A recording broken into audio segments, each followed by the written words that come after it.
खुश होते हैं, उन माँ से पूछो, उन बाप से पूछो, उन भाई से पूछो, बस असल खुशी होती है चेहरे। अस्सलाम वालेकुम दोस्तों, एक मरतबा फिर मैं हाज़िर हूँ। दोस्तों, सीमा हैदर केस के हवाले से बात करेंगे। आप लोग जानते हैं कि हमारे 4 पाकिस्तानी बच्चे हिंदुस्तान में फंसे हुए हैं। उनको 2 साल और 3 महीने हो चुके हैं। अभी तक कोई अता पता नहीं।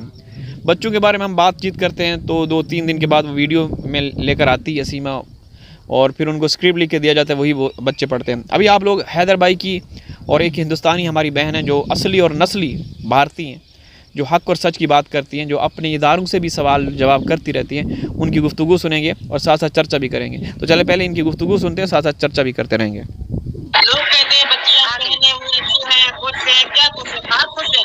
बच्चियां ऐसे खुश होते हैं, उन माँ से पूछो, उन बाप से पूछो, उन भाई से पूछो, बस असल खुशी होती है चेहरे। कभी आप लोगों ने देखा है कि बच्चे खुश हों? हैदर भाई के बच्चे कभी भी खुश नहीं नज़र आए। फरहान खान को तो जब भी हम लोग देखते हैं ना, ऐसा लगता है कि उनके माइंड में कुछ चल रहा होता है, वो सोच रहे होते हैं, कुछ ना कुछ सोच रहे होते हैं, ठीक है ना। और याद रखना,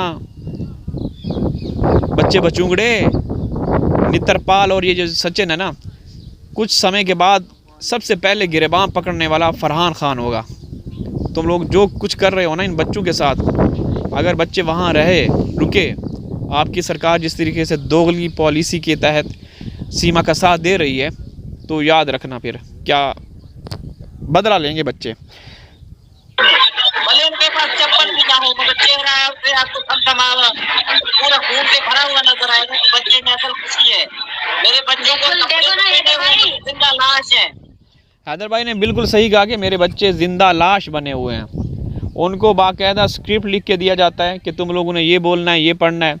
अभी ये कौन होता है? ये हरामखोर सुअर की औलाद, गंदी नस्ल का कीड़ा, जिसको ये पापा बोलते हैं। ये है, ये किन्नर, ये छकड़ा, ये छक्का, ये सुअर की औलाद, ये इस बच्चों का पापा है।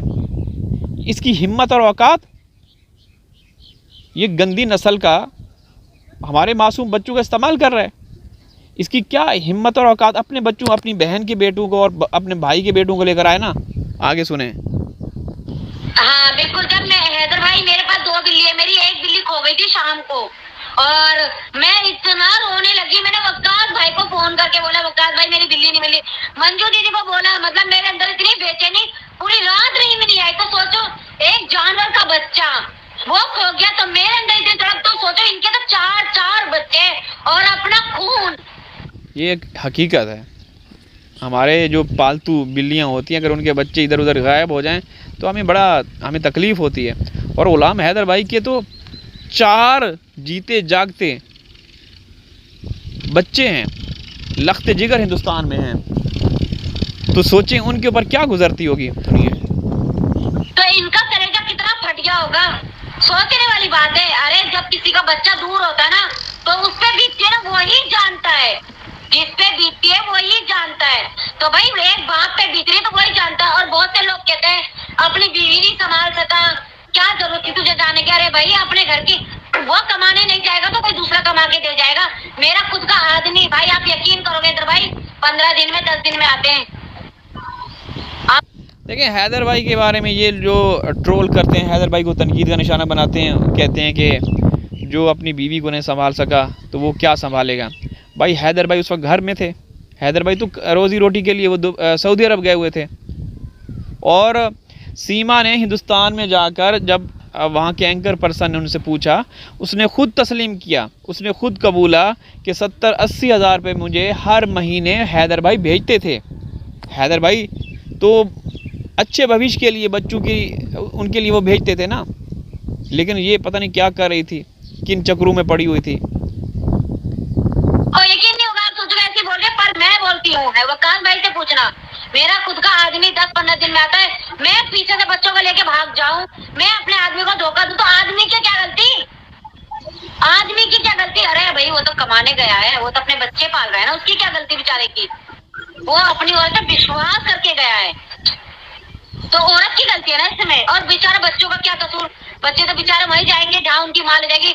बच्चों को क्या पता मेरी माँ गलत रास्ते जा रही है या सही। देखिए, बच्चे जब यहाँ से लेकर गई होगी, ज़ाहिर है उसको एक बाकायदा जो इसके बॉस हैं या इसके जो आका हैं, हैंडलर्स हैं, उन्होंने कहा होगा कि तुम बच्चों को लेकर आओ, क्योंकि जब पहली बार ये नेपाल पहुंची थी तो उस वक्त बच्चे साथ नहीं थे। तो जो इसके वो थे साथ, जो इसके जिनकी जो कहती है कि मेरे पीछे बड़े बड़े लोगों का हाथ है, बड़ी ताकतों का हाथ है, तो वही ताकतें इसको डायरेक्शन दे रही थी कि बच्चों को लेकर आओ। अब बच्चे यहाँ से चले गए होंगे, अगरचे वो बच्चों को ढाल के तौर पे इस औरत ने इस्तेमाल किया, लेकिन वहाँ जब गए होंगे तो वो जब बच्चे पहली बार किसी जगह नई जगह पे जाते हैं तो थोड़े से एक्साइटेड होते हैं, तो वो पहली बार तो होंगे ना कि हम किस जगह पे आ गए, अच्छा लगा होगा, लेकिन बाद में पता चला होगा जब वो एक छोटे से गंदे गलीज़ एक गंदे घराने के अंदर वो बेचारे कैद हैं, तो बाद में उनको पता चला होगा। और अब भी देखें बहुत सारे वहाँ जो रबूपुरा में लोग हैं, जो बहनें भाई हमारे साथ जुड़े हैं, वो उन्होंने कई बार फरहान से बात की, फरहान को देखा, उन्होंने फरहान ने खुद पैगाम भेजा कि हमें यहाँ से निकालो, हम यहाँ फंसे हुए हैं, हमारा यहाँ पे कोई नहीं है, हमारे ऊपर तशद्दुद किया जाता है, मारा पीटा जाता है, लिहाजा हमारे पापा को बुलाओ या फिर हमें यहाँ से निकालो। फरहान खान, जिसका वहाँ पे ज़बरदस्ती नाम चेंज किया गया, राज रखा गया है, तो फरहान खान ने कई बार ये कहा। कौन सा बच्चे जवान है जो उनको पता होगा, तो सारी गलती है औरत की है, इसमें हैदर की या हमारे आदमी की कोई गलती नहीं है। बिल्कुल सही कह रही हैं हमारी रफ़ीका बाजी, बस हमारा कोई वो नहीं है। सीमा ने हिंदुस्तान के सिस्टम को, हिंदुस्तान के अदालती निज़ाम को एक्सपोज़ कर दिया है। हमें इससे पहले बिल्कुल पता नहीं था, हम ये सोचते थे कि बड़ा सख्त सिस्टम होता है वहाँ पे, जो भी इलीगल तरीके से गैर मुल्की जाते हैं उनको पकड़ा जाता है, लेकिन ऐसा नहीं। इसके बरक्स आप पाकिस्तान के अदालती निज़ाम को, हमारी एजेंसियों इदारों को देखें। बादल बाबू आया था, जब पकड़ा गया तो अब जेल की सलाखों में अपनी सज़ा काट रहा है, तो मतलब एक मिसाल सेट की है। अगर सीमा जिस तरीके से हिंदुस्तान में गई थी उसको पकड़ लेते, जेल की सलाखों पीछे डालते, तो एक अच्छी मिसाल सेट होती। लोग डरते कि भाई अगर जो सीमा की तरह वहाँ पे घुसना चाहते हैं तो वो ये कहते कि भाई देखें हम नहीं जाएंगे, अगर जाएंगे इलीगल तरीके से तो सीमा की तरह गिरफ़्तार हो जाएंगे।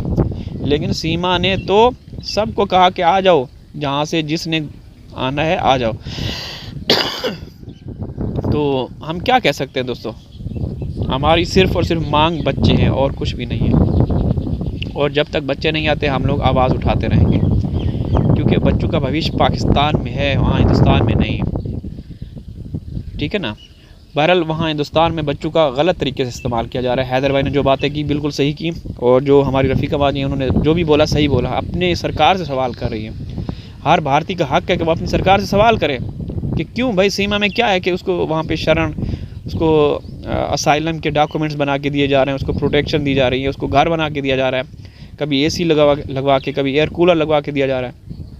उसमें है क्या? वो एक चोर है, वो एक अपराधी औरत है। ऐसा नहीं होना चाहिए, ये गलत मिसाल सेट हुई है। आगे चल कर देखना फिर लोग सीमा की तरह आएंगे, ठीक है। इजाज़त चाहता हूँ, अल्लाह।